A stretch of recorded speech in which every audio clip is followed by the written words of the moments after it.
Bon, Paul Biya, nouveau président du Cameroun. Malgré tout le tapage, malgré tous les hashtags, les débats de bar et les vidéos enflammées sur TikTok, son excellentissime Paul Biya est toujours au pouvoir. Je vais mettre les pieds dans le plat directement. Moi aussi, j'aurais voulu que ce soit n'importe qui d'autre. Au début, j'étais déçu, franchement. Mais en voyant la réaction du peuple après, je me suis dit que, avec le recul, est-ce qu'en vrai, on n'a pas simplement le président qu'on mérite? J'ai 23 ans aujourd'hui et je me considère comme jeune. Enfin, jeune. Au Cameroun, c'est un concept assez particulier. On est jeune de 7 à 77 ans. Donc, la fourchette est assez large, si vous voyez ce que je veux dire.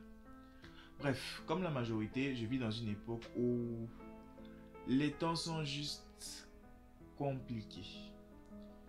J'ai un diplôme, normalement prestigieux, censé m'ouvrir des portes, en théorie.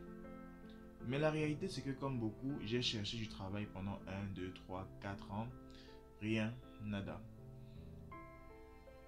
Alors forcément, les remises en question affluent dans mon cerveau. Qu'est-ce que j'ai fait de mal? J'ai suivi les règles, j'ai fréquenté, j'ai eu de notes disons correctes, j'ai mon diplôme et pourtant je me retrouve à taxer 100 francs par-ci, 500 francs par-là au petit frère du quartier pour m'acheter 3 cigarettes, des tomates et des spaghettis. Au niveau dignité, on en reparlera. Après toutes ces années d'efforts, voilà comment la société me remercie. Dans ce genre de situation, il faut bien un bouc émissaire parce que si j'ai tout bien fait et que malgré le fait que j'ai tout bien fait, rien ne marche, c'est forcément que la faute vient des dirigeants, non? Eh bien, je pense que on a à moitié tort de penser ça. Parce que premièrement, ce n'est pas le lot des Camerounais d'être au chômage après avoir les diplômes. Je pense que c'est un problème beaucoup plus mondial et qui ne se limiterait pas au Cameroun. Mais au-delà de ça, si on doit rester dans le contexte camerounais pur dur, avant de continuer, il faut que vous intégrez quelque chose. Les États du monde, et en particulier l'État camerounais, ce n'est ni ton père, ni ta mère. Et j'ai la sensation que beaucoup de nous, attendant que les dirigeants nous distribuent 200 000 francs CFA par mois sans qu'on produise quoi que ce soit. Mais aucun État au monde ne recherche avant tout le bien-être de sa population. Le bien-être de la population, c'est une conséquence. Une conséquence d'une bonne gestion, pas le point de départ. Alors oui, le pouvoir en place n'est pas un modèle de gestion, on est d'accord. Mais du coup, qu'est-ce qu'on fait? On casse tout? On brûle les bâtiments? On pille les commerces? Si on fait ça, on ne fait que détruire nos propres ressources et ce qu'on casse aujourd'hui, ce sont nos impôts et l'argent de la caisse de l'État qui paieront demain. Déjà qu'il n'y a pas grand-chose dans les caisses, donc autant ne pas taper dedans. Et puis, ça laisse l'occasion à tout militaire de pouvoir tirer sur la population et faire des bains de sang inutiles. Et de plus, ça prouve qu'on est encore une population très jeune, très naïve. Et je dirais, personnellement, moi j'ai été globalement déçu de notre attitude globale. Bref, en clair, on se fait du mal et on se met en danger en agissant de la sorte. On prouve qu'au-delà d'être une population frustrée, on n'aurait probablement pas fait mieux que ce que l'on critique. Vous connaissez le proverbe qui vole un œuf, vole un bœuf. En se baladant sur les réseaux sociaux, on voit très bien les gens qui profitent du désordre pour pouvoir voler un poisson par-ci, un sac de riz par-là, une bouteille de gaz. Alors maintenant, moi j'ai une question. Pour vous qui critiquez les personnes qui sont au pouvoir et qui volent 1 milliard de francs CFA dans le budget de la route, dites-moi un peu à quel moment ce que nous on fait, c'est différent. Tout ce qu'on est en train de montrer là, c'est juste qu'on n'est pas vraiment différent de ceux qui sont au pouvoir et de facto, les gens qui sont au pouvoir sont à l'image du peuple qu'ils gouvernent. Des voleurs, des bandits et des désordonnés. Bref, je m'éparpille un peu. Nous sommes un jeune pays.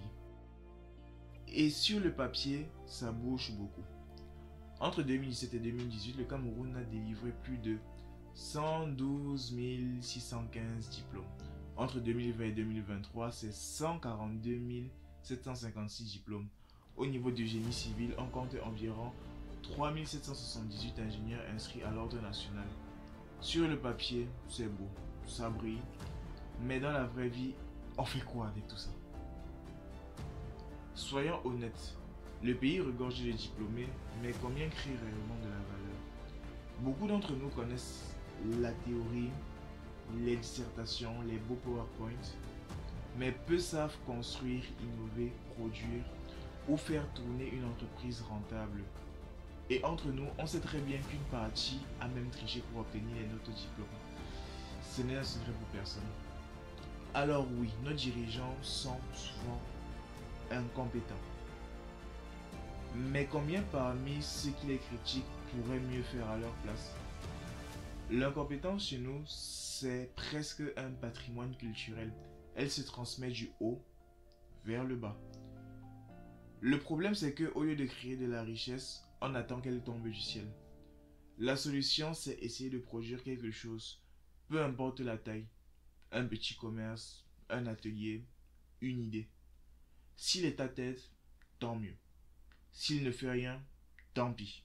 On n'a pas besoin de permission pour être utile. La prospérité ne viendra pas d'en haut, mais elle doit commencer dans nos mains. Et pourtant, le Cameroun offre une chose rare. Ici, monter une petite entreprise ou un commerce demande presque rien. Pas besoin de 1000 licences ni de 12 formulaires signés par un avocat, un prêtre. Là, au Occident, il faut remplir un dossier de 30 pages pour vendre des beignets.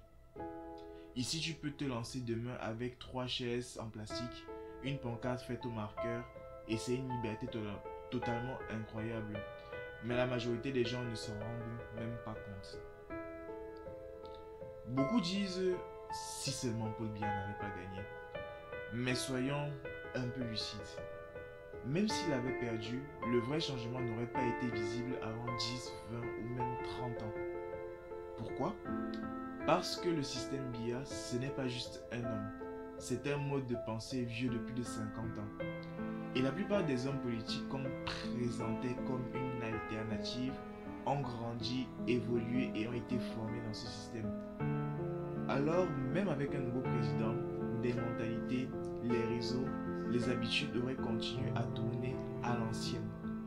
Changer un pays, ce n'est pas changer de nom sur un bulletin de vote.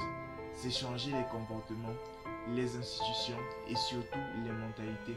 Et ça prend quand même un peu plus de temps. Alors oui, Paul Biya est encore présent. Oui, l'État est lent, parfois injuste, mais au fond, chacun de nous a son destin entre les mains. On ne changera pas un pays en criant sur les réseaux sociaux ni en cassant les vitrines. On le changera en produisant, en innovant et en travaillant aussi fort qu'on ne peut dans la situation dans laquelle on est. Parce qu'au final, que ce soit avec Paul Biya ou sans Paul Biya, le Cameroun c'est toi, le Cameroun c'est moi, le Cameroun c'est nous. Et tant qu'on reste spectateur de notre propre vie, il n'y aura jamais un vrai changement.